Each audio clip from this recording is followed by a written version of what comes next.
India की prime minister Shri Narendra Modi ना India की निंगतम नुमित्त पीखिबा भाषणदा हौजिक मियामना तोयना पन्नरिबा राजनीतिकी वाफम वखलगी नक्सलाइट की मतंगदा हाइकी वहाई अनि खक्ता ओइरबसु वाफम मसिगी वहानथोक पाक चावी अमदी मसिना पीरिबा साफुजु चावी श्री नरेंद्र मोदी न पनखिबगुमना पांगलना नक्सलाइट यो असि मरुप फंगना मुटले हाइबमक यारबनी मखोइना तौबे थबकसिंग अमदी मखोइना कनबा मफम असि लैत्रबगुमबनी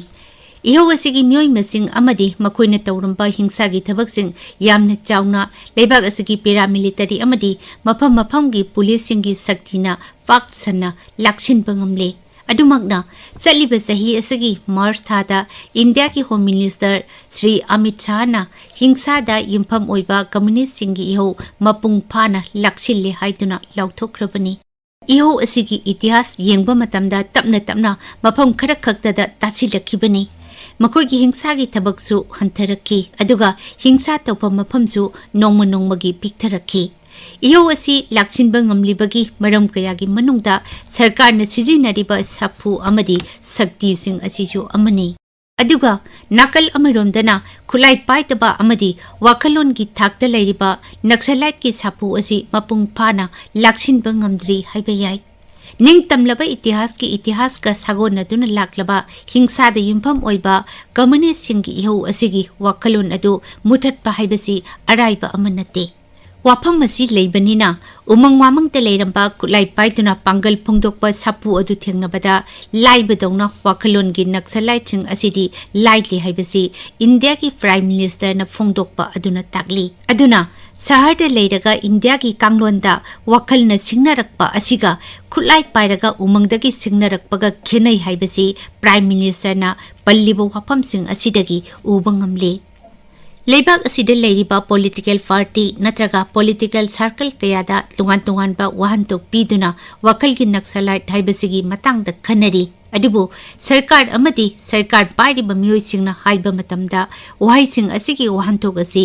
इंडिया की लेरिबा कांगलोन असि थुगाइनबा लेबाग असिगी लेरिबा पार्लियामेंट सिस्टम सिंदोकनबा हौरिबा इहो अमदी इहो सिंगदुबु तुंगदगी इंदुना पुरिबा वखलोन अमदी इंडिया की इंटीग्रिटी दा सिंगनबा सिंगी वखलोन सिंग अदुनी हाइना फुंगदोकई अदुना वखलगी नक्सलाइट हाइबसिगी सरकार की ओइबा वाहनथोक अमा लेरी वखल की नक्सलाइट हाइबा वहाइसिंग असिदा अराइबा मखल की राजनीति तौनबा अखोइना उरी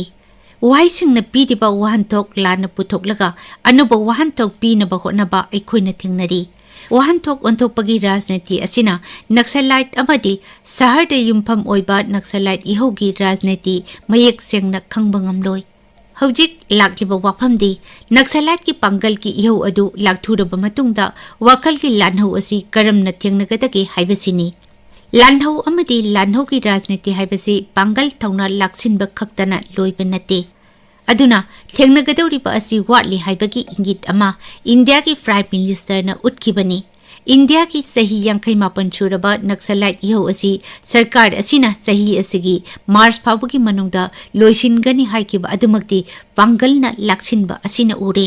अदुबो लेबा कांगलोन असिना मनुंगी यक्नबनी हाइना लौरिबा मसक अदुदी मियोय खरकी वाखलदा लेरी हाइबगी इंगितनी